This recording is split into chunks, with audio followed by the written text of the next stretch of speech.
Lundi 5 décembre 2022, mesdames et messieurs, bienvenue dans ces nouveaux bulletins d'information sur Mondico Télévision. À la une de l'actualité, la marche pacifique de fidèles catholiques de la République démocratique du Congo a été observée sur toute l'étendue du territoire national le dimanche 4 décembre, répondant à l'appel de la conférence épiscopale nationale du Congo dans la commune d'Ngalema. Les doyennés Notre-Dame de Grâce et son sacrement ont chuté à l'Institut Bobo Koli où un mémorandum a été lu condamnant l'attitude de la communauté internationale face à l'insécurité orchestrée par le Rwanda via le M23. Nous vous proposons de suivre l'abbé Ephrem Kukonda au micro de Vitem Panzo. L'heure est grave. Notre pays est en danger. Néhémie 17. Chers frères et sœurs, nos pères évêques ont parlé. Nous, fidèles de l'archidiocèse de Kinshasa, relayons leur message en prenant nos responsabilités en main.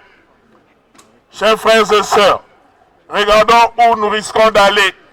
Réfléchissons sérieusement, sincèrement et courageusement au nom de notre foi.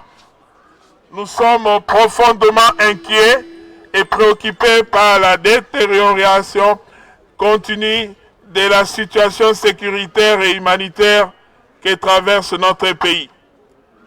Répondant à l'appel de nos pères évêques, archevêques, membres de la SENCO, nous avons accepté d'organiser la marche de séjour du 4 décembre 2022.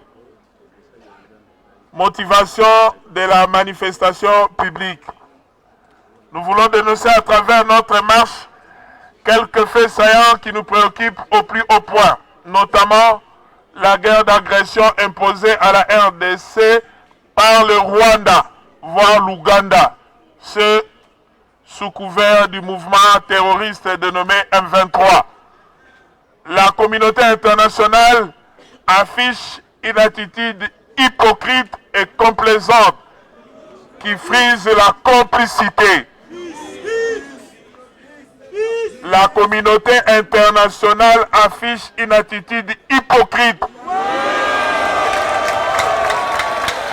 et complaisante qui frise la complicité. La responsabilité de la communauté internationale est nettement engagée de par sa complaisance vis-à-vis des multinationales et les pays prédateurs. Vous aurez l'intégralité de cette marche de soutien dans nos prochaines éditions. Toujours en rapport avec la guerre à l'est de la République démocratique du Congo, les délégués des groupes armés et ceux de communautés de l'est de la République démocratique du Congo clôturent ce lundi le travaux de la troisième série des consultations du processus de paix de Nairobi.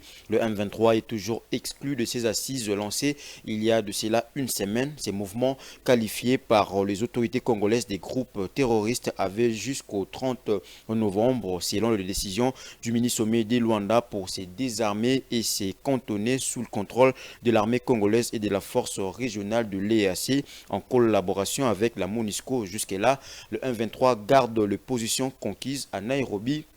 Les trois derniers étaient consacrés aux discussions directes et à l'examen de toutes les résolutions. Les groupes armés et les membres de communautés y ont apporté des amendements. L'humanité entière célèbre chaque 5 décembre de l'année la journée mondiale des arbres. Cette journée initiée par les Nations Unies est une célébration où les personnes sont invitées à planter ou à entretenir des arbres, mais surtout une occasion pour le pouvoir public de sensibiliser les populations en les invitant à planter au moins un arbre afin de limiter les effets de la désertification. Vous aurez les détails dans notre édition de 15h. Fin complète de ce bulletin d'information. Prochain rendez-vous à 15h de notre temps.